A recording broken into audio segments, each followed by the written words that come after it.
சாகாவரத்தை வேண்டினேன் வந்து நிற்கின்றேன் வள்ளலே உன்றன் மனக்குறிப்பறியேன் கரத்தை நேர் உள கடையன் என்றனை நீ கைவிடேல் ஒரு கணம் இனியாற்றேன் தரத்தை ஈந்தருள்வாய் வடல் அரசே சத்தியச்சபை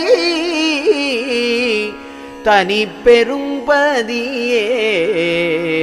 பத்தியம் சிறிது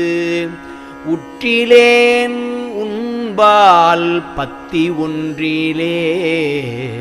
பரமனின் கருணை மத்தியம் பெற வந்து நிற்கின்ற